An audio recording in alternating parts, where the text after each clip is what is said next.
Cairo, a young girl whose parents are both lawyers who work abroad, is shown in the movie as a lonely little girl who turns to writing as a way to escape the loneliness of her circumstances. Despite her isolation, Cairo makes her way to school every day by walking through the woods in her high heels and miniskirt. There she meets her teacher, Professor Jonathan Miller, a middle-aged man who once had aspirations of becoming an author but eventually failed. Although Jonathan takes on a fatherly role in Cairo's life, Cairo secretly finds Jonathan admirable. They discuss literature until Winnie, Cairo's friend, and Jonathan's returning students show up and invite Cairo to eat with her after the girls leave, inquiring about Cairo's reading preferences. Jonathan looks through the books on her desk, and suddenly his friend Boris appears.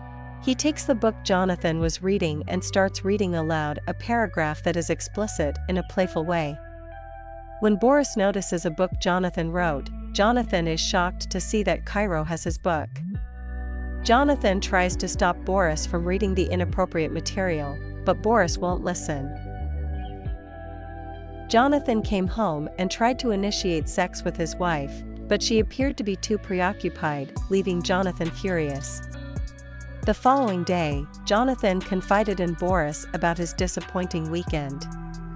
As they chatted, they noticed Cairo emerging from the nearby woods. Jonathan, still agitated from the day before, stared at Cairo as she approached, unaware of the tension, and greeted them with a friendly hello. After removing her headphones, feeling sexually frustrated, Jonathan tried to keep his composure by conversing casually with Cairo. Cairo finds Winnie's essay ideas too commonplace, so Winnie abruptly advises Cairo to look for essay topics from charming professors. Cairo is confused and finds it strange that they are so different in age, but Winnie, being flirtatious, reassures Cairo that it's okay, and says that Jonathan seems like a nice gentleman.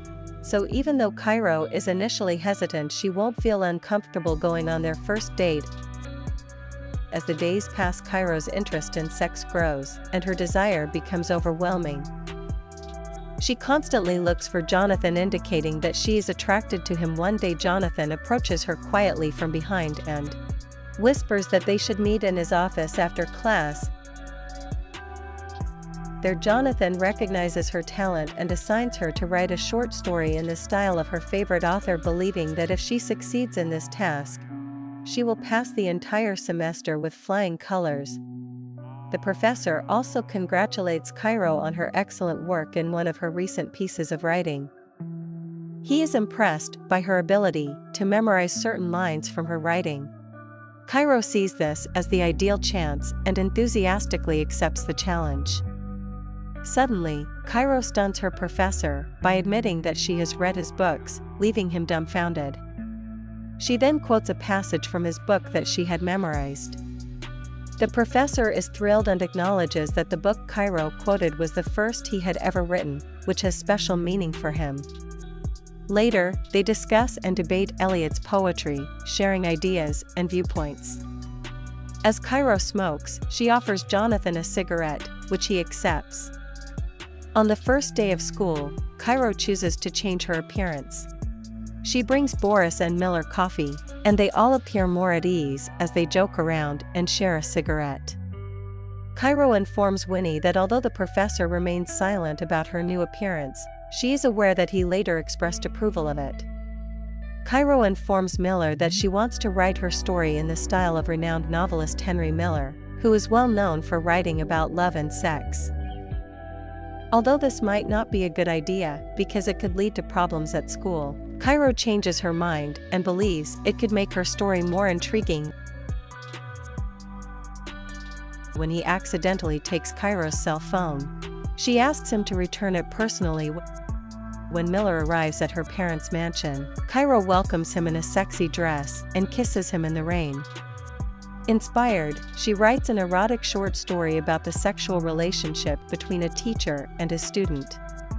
While Miller reads it alone, he cannot help but get aroused and eventually masturbates to it. Miller declares that the story is unacceptable and demands Cairo change it, but she calls him out for his cowardice and hypocrisy. Offended by Miller's rejection, Cairo sends the story to the school's vice principal, Joyce, to expose a possible affair between them. She also takes advantage of Winnie's attraction to her by convincing her to send sexual photos of themselves to Fillmore, leading them to undress and kiss passionately. The vice principal questions both Cairo and Miller separately about their relationship. Despite claiming that nothing inappropriate had happened between them, Miller has to take full responsibility as the adult in the situation, resulting in his suspension. This causes a rift in his friendship with Fillmore, who blames him for not knowing his limits as a teacher. An argument with Beat Rick about what happened also prompts Miller to finally vent his repressed anger at his wife and point out the toxic nature of their marriage, realizing what Cairo's actions had done to Miller. Winnie asks her to withdraw the charges against him, but Cairo refuses, calling Miller's downfall her greatest achievement to date. She writes her experiences into her admission essay in the same style Miller used in his book. Miller, having reached rock bottom but inspired for the first time in years, decides to write a new book. Please subscribe for more movies.